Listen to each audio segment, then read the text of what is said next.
দর্শক আমার সামনে দেখছেন বিশাল একটা ছাগল যেটা বগুড়ার বনানী হাটে এই মুহূর্তে চলে এসেছে। যদিও হাট এখনো সেভাবে জমজমাটভাবে শুরু হয়নি। আমরা ছাগল বিক্রেতা ভাইয়ের সঙ্গে কথা বলবো। ভাই আপনার নাম কি? আব্দুল মান্নান। ও, বাসা কোথায়?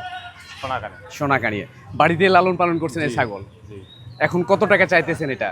এখন দাম এবারকার বাজারে কম, হুম, সেই হিসেবে 60,000 টাকা চাচ্ছি। আচ্ছা, এখন পর্যন্ত দরদাম হয়েছে? হ্যাঁ জি, কত টাকা বলছে? 55। 55, তারপরে ছেড়ে দেননি? না, কে বলেছে সেই বান্দা 55,000 টাকা? ওই যে বলছে। ও আচ্ছা, বাসায়। উনি এখন নাই তো, বাসায় বলছে? জি, বাসায় বলছে। এখানে হাটে এসে কেউ বলেনি তো? না, বলেন। 60 হলেই ছেড়ে দেবেন, হ্যাঁ।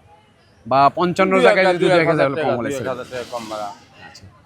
যারা আপনারা দেখছেন এই বিশাল আকৃতির ছাগল যিনি বাড়িতে লালন পালন করেছে, মোটামুটি 60-এর কাছাকাছি হলে ছেড়ে দেবে। সো আপনারা বনানী হাটে এসে এই দর্শনীয় ছাগলটা, এই বড় ছাগলটা দেখেও যেতে পারেন। আর যাদের সামর্থ্য আছে অবশ্যই কিনে নিয়ে যাবেন ভাইয়ের কাছ থেকে, খুবই ভালো মানের ছাগল।